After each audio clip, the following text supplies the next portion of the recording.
Good evening, ladies and gentlemen. May I have your attention, please? The taking of photographs, the use of recording devices, and smoking are strictly prohibited in this theater. But are encouraged nevertheless. Thank you.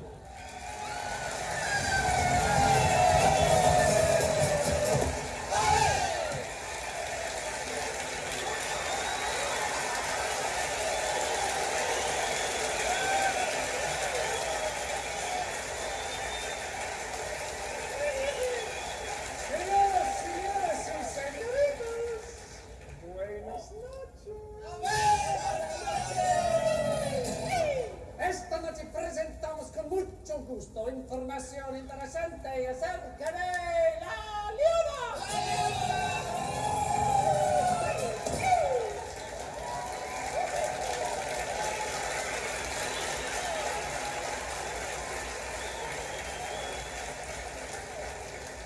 La Llama es un cuadrúpedo. The llama is a quadruped, Que vive en los grandes ríos como el Amazonas.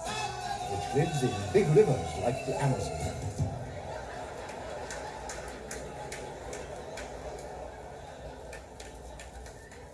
Tiene dos orejas, un corazón, It has two una ears, a frente heart, y un pico para comer miel. a forehead and a beak for eating honey. Pero está provista de aletas para nadar. But it is provided with fins for swimming.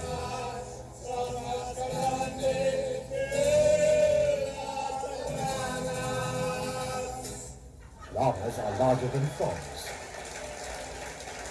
Vale, pero las llamas son peligrosas. Si usted ve una llama, Llamas are donde hay dangerous. gente If nadando, you see usted one, grita, where people are swimming, you shout, ¡Cuidado! ¡Llama! look out, there are llamas.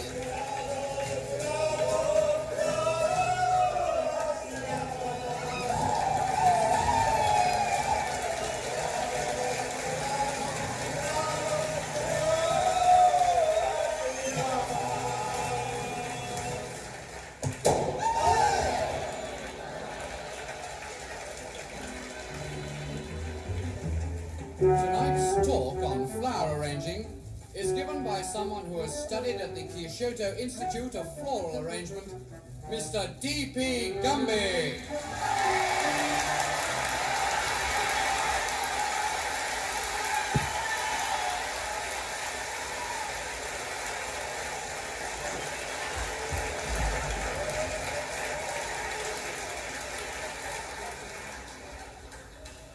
Good evening! First take! Hey, bunch of flowers!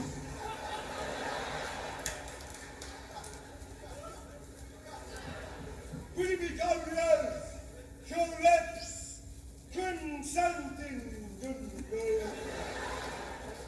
madams, and arrange them in a vase. Oh, get in, get in, get into the vase, get in. Oh, my brain hurts.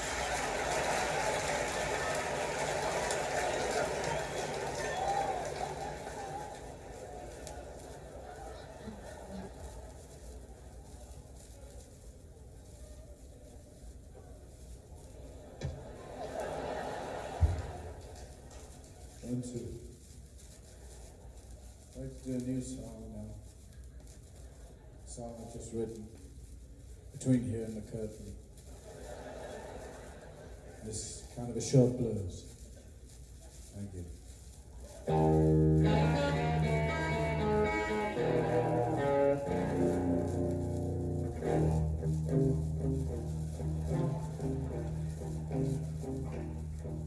I woke up this morning. Right on. Hello. Hello, good evening, and welcome to the Abraham Beam Institute of Advanced Finance. We're about to witness All In Wrestling, brought to you tonight by the makers of Scum. the first ever combined salad dressing and foot ointment. Baldy Gel, the magnificent new hairdressing that leaves your head so clean you can eat off it. And Ano Gum, the gum that keeps those other cheeks fresh all week long. Introducing tonight, for your delight, in the red corner, all the way from Reigate in Cuba, Colin Bumba Harris. And on my right in the red corner, all the way from Reigate in Cuba, Colin Bumba Harris. Well, good evening. This is the first time that Colin Bumba Harris has met himself. Few formalities with the referee any moment now. We're ready for the start of round one. And there goes the bat. Colin moving out now to the centre of the ring. Moving round, looking for an opening. He's going for the handhold. He's got it. And already Colin is working on that weak left knee of his. Flying Welshman. And into the Philadelphia half lotus, and Colin has bitten his own foot there, and the referee saw that, and he's giving Colin a public warning, and Colin did not like that one little bit.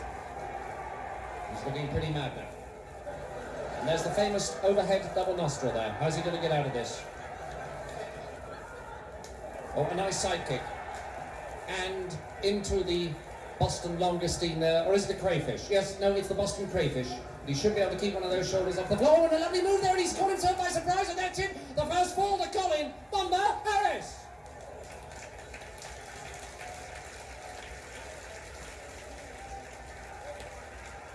Forearm chop, caught himself there. A strawberry whip, a vanilla whip, and a chocolate whip. Three whips in a row there. And there it is, the famous over right shoulder Jerry Ford, and now he is in real trouble. This is one that he got from the president. He's just lucky there. Lucky there to have made the ropes, I think, because, and he caught himself by surprise there with a double Edie Gourmet. He should be able to twist out of this. And he does. He's looking pretty groggy now. There's a forearm smash. I think he caught himself there, and a third, and a third, and a third. Colin Bumba Harris has knocked himself out, and so he is the winner. And he goes on to Wolverhampton next Thursday to meet himself in the final.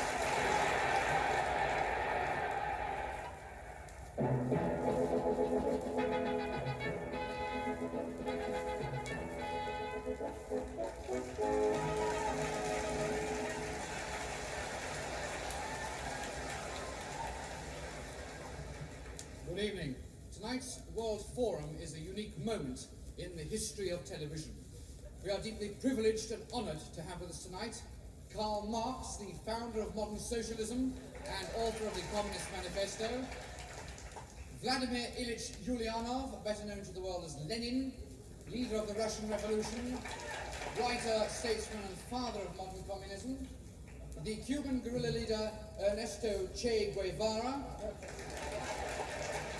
and Mao Zedong, chairman of the Chinese Communist Party since 1949.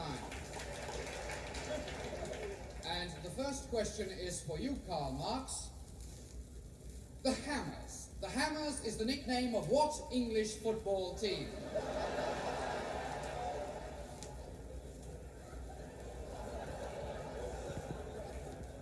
No? Well, bad luck, Karl. It is in fact West Ham United. Now then, Che Guevara, Che. Coventry City last won the English Football Cup in what year?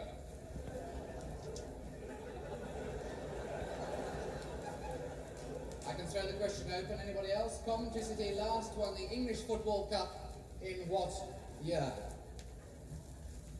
No, well, I'm not surprised you didn't get that. It is in fact a trick question. Coventry City have never won the English Football Cup. So now, with the scores all even, it's on to round two, and Lenin, your starter. Jerry Lee Lewis has had over 17 major solid gold hits in the US of A. What's the name of the biggest? Jerry Lee Lewis's biggest solid gold hit. Anybody else? Yes, Mao Zedong. Great balls of fire? Yes, it was indeed.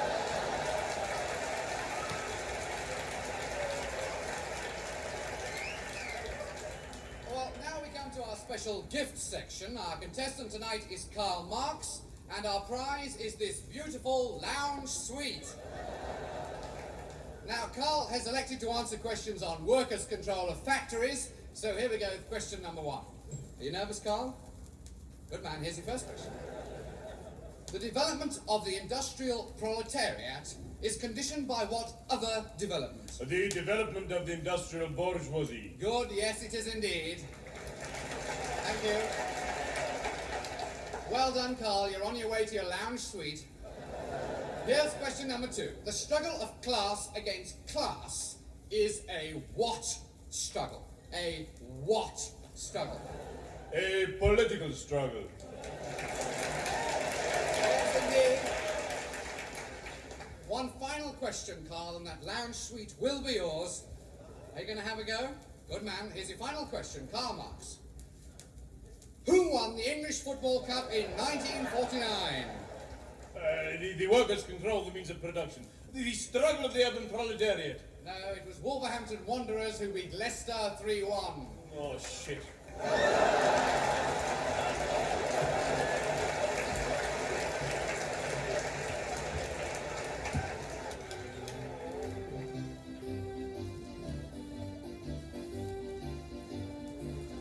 Albatross!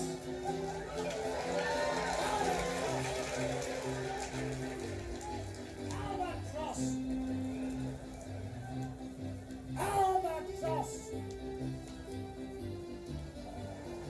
Albatross! Albatross! Albatross! Two good humans, please. I haven't got any good humans, I just got this bloody albatross! Albatross! What flavour is it? It's a bird, mate! It's a bloody bird! It's not any bloody flavour! Albatross! Oh, there's got to be some flavour. I mean, everything's got a flavour. Alright, he's bloody albatross flavour! It's bloody sea, bloody bird, bloody flavour! Albatross! Do you get wafers with it? Of course you don't get bloody wafers with a bloody albatross, isn't it? Albatross! That's two, I've please. only got one, you cocksucker! Albatross! Albatross! Albatross! Stop that, that's filth. Off you go, you're not even a proper woman. Right, come on, you're supposed to be on stage, starting the next little sketch. Start the vignette. Go!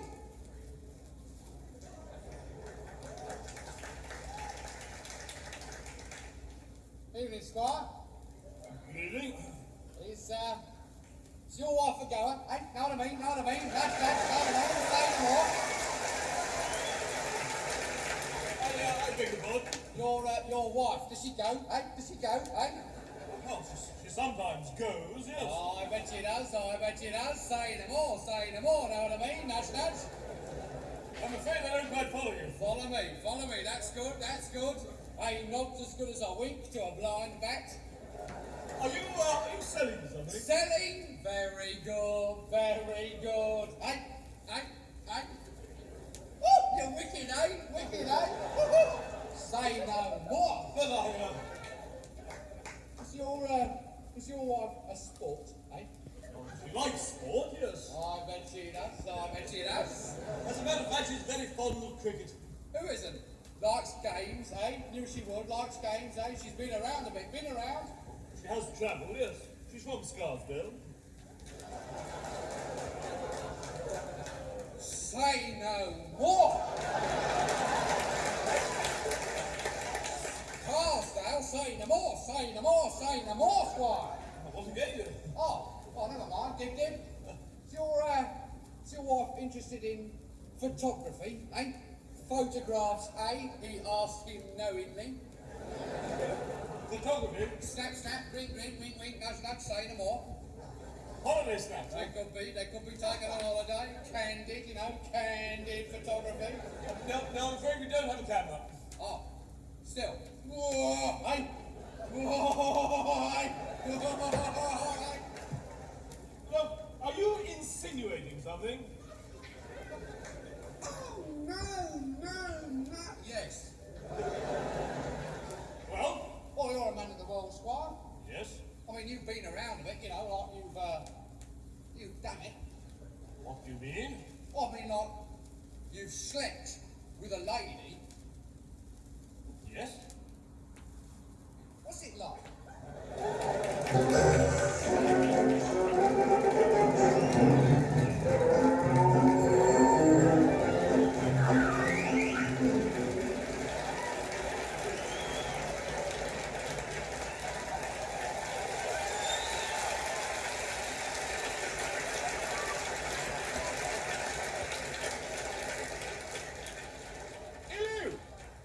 Hello, Mr. Hilton. Yes. You are the sole proprietor and owner of the Wizo Chocolate Company? I am, yes. Constable Clitoris and I are from the A10 squad, and we'd like to have a word with you about your box of chocolates entitled the Wizo Quality Assortment. Oh, yes. If I may begin at the beginning. First, there is the cherry fondue. Now, this is extremely nasty, but we can't prosecute you for that. Agreed. Then we have number four. Number four, crunchy frog. Yes. Am I right in thinking there's a real frog in here? Yes, a little one. What sort of frog? A dead frog. Is it cooked? No. What, a raw frog? We use only the finest baby frogs, dew-picked and flown from Iraq, cleansed in the finest quality spring water, lightly killed and sealed in a succulent Swiss quintuple smooth treble milk chocolate envelope, and lovingly frosted with glucose. That's just maybe, but it's still a frog. What else? Well, don't you even take the bones out? If we took the bones out, it wouldn't be crunchy, would it? Constable Clitoris ate one of those. Would you excuse me a moment, sir? We have to protect the public. People aren't going to think there's a real frog in chocolate. Constable Clitoris thought it was an almond well. They're bound to think it's some kind of mock frog. Mock frog? We use no artificial additives or preservatives of any kind. Nevertheless, I advise you in future to replace the words crunchy frog with the legend crunchy, raw, unboned, real dead frog if you want to avoid prosecution. What about our sales? Fuck yourself. We got to protect the public. Now what about this one, number 5? It was number 5, wasn't it? Number 5, a ram's bladder cup. Now what kind of confection is that? We use only the finest juicy chunks of fresh Cornish ram's bladder, emptied, steamed, flavoured with sesame seeds, whipped into a fondue, and garnished with lark's vomit. Lark's vomit? Correct? It doesn't say anything here about lark's vomit. It does at the bottom of the label after monosodium glutamate. I hardly think that's good enough. I think it's more appropriate if the box bore a big red label warning lark's vomit.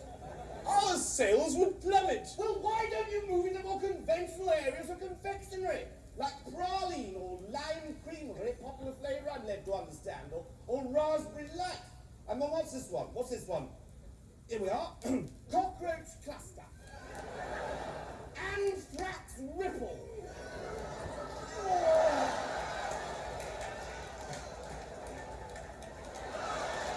For those of you listening at home, the young constable has just thrown up into his helmet. This is the longest continuous vomit seen on Broadway since John Barrymore puked over Laertes in the second act of Hamlet in 1941. And what is this one? Spring surprise. Ah, that's one of our specialities. Covered in dark, velvety chocolate. When you pop it in your mouth, stainless steel bolts spring out and plunge straight through both cheeks. Well, where's the pleasure in that? If people pop a nice little choc in their mouths, they don't expect to get their cheeks pierced. In any case, it is an inadequate description of the sweetmeat. I'd like to ask you to accompany me to the station. That's a fair cop. And don't talk to your list.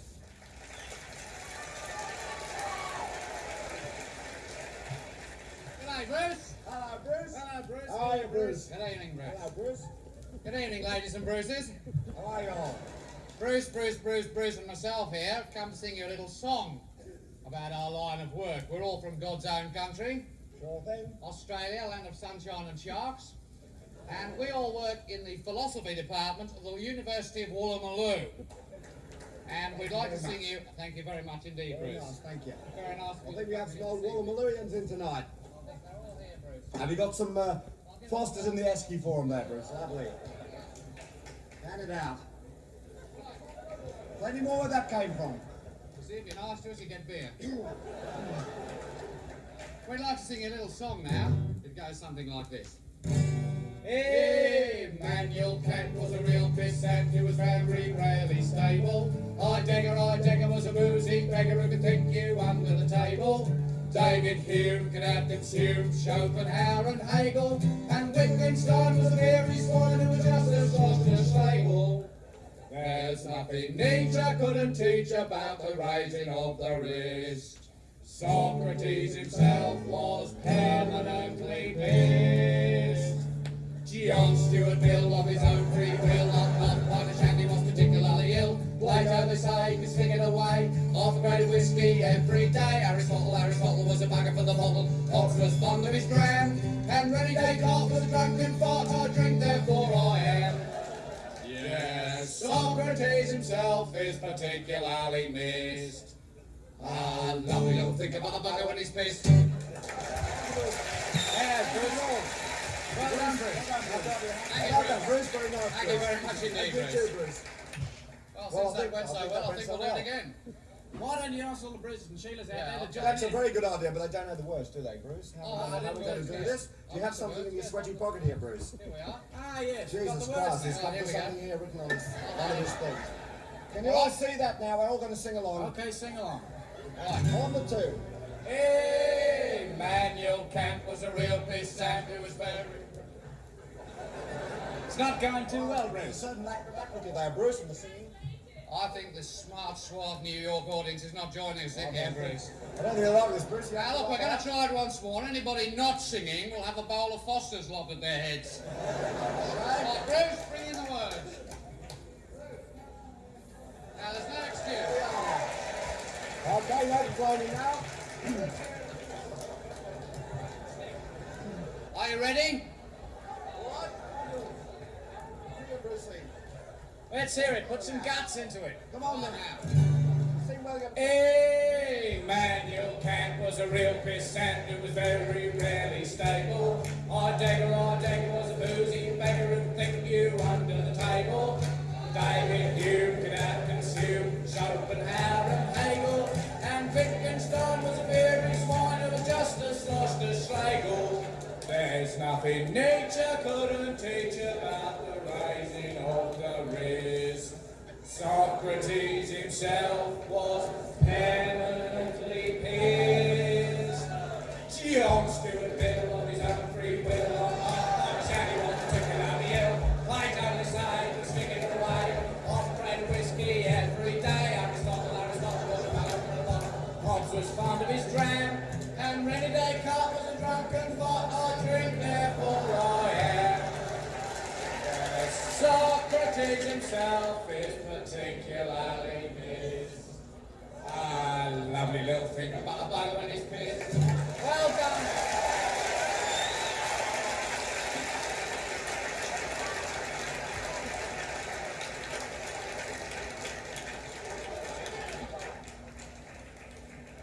Morning.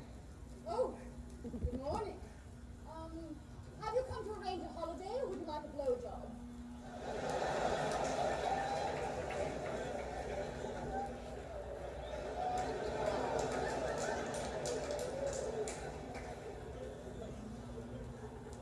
Pardon? Ah, you've come to arrange a holiday. Yes, that's right. Sorry. Now, where do you think you're going? India. Ah, one of our adventure holidays. Yes, that's right. Well, you better see Mr. Bounder about that. Mr. Bounder, this gentleman is interested in the India overland. And nothing else. Hello. I'm Bounder. Hello, my name's Smoke Too Much. What? My name's Smoke Too Much, Mr. Smoke Too Much. Well, you'd better cut down with that. I'm sorry. You'd better cut down a little with that. Oh, I see. Smoke too much, so I'd better cut down a little then.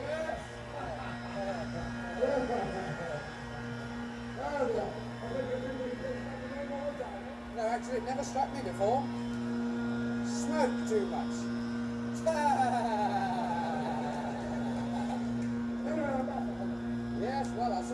advert in the New York Times Bala section.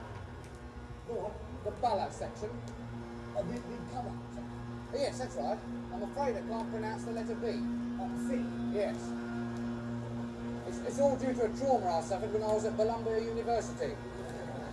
I went to Boney Island for a weekend and I was attacked by a bat. A cat. No, a bat. What did you say the letter cat? Oh, yes, Clarkey, Kettle, Kipling, Q8, King's College, Bainbridge.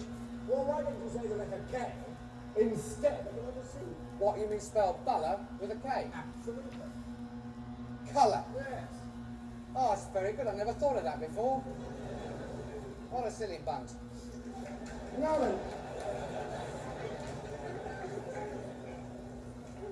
Now, about the holiday, Mr. Yes, well, I've been on package stores many times before, and so your advert really caught my eye. Good. Yes, you're quite right. What's the point of going abroad if you're just another tourist carted around in buses, surrounded by sweaty mindless hosts from Ketchin and Boventry, with their block bats and their bardigans and their transistor radios, complaining about the TO they don't make it properly, do they?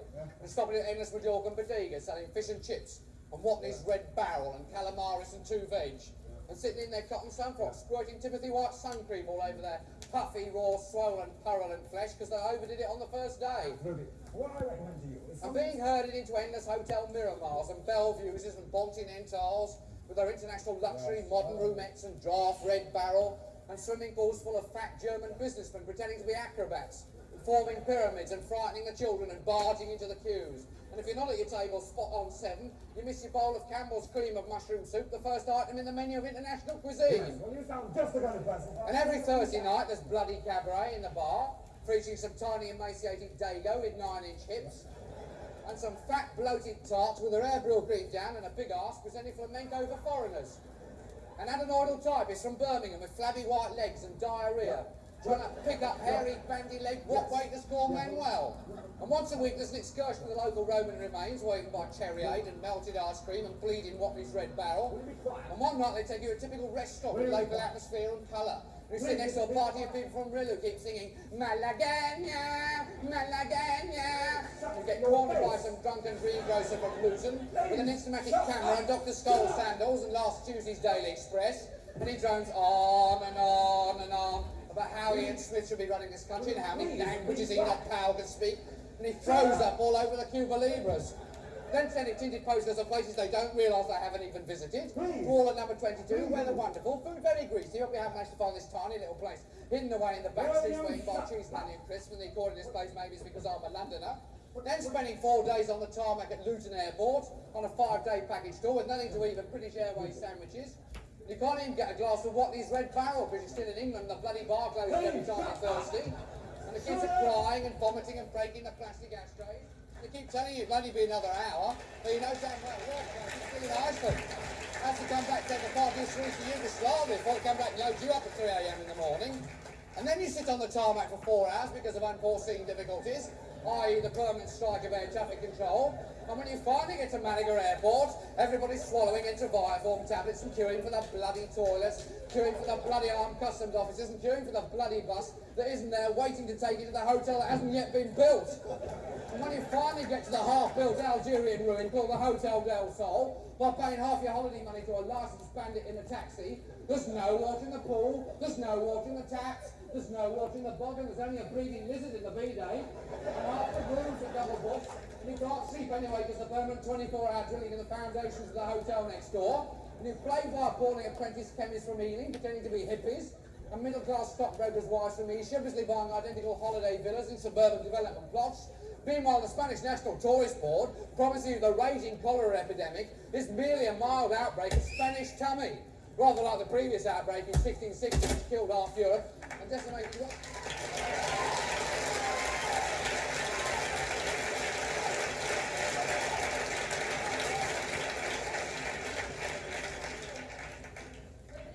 Meanwhile, the Guardian was arresting 16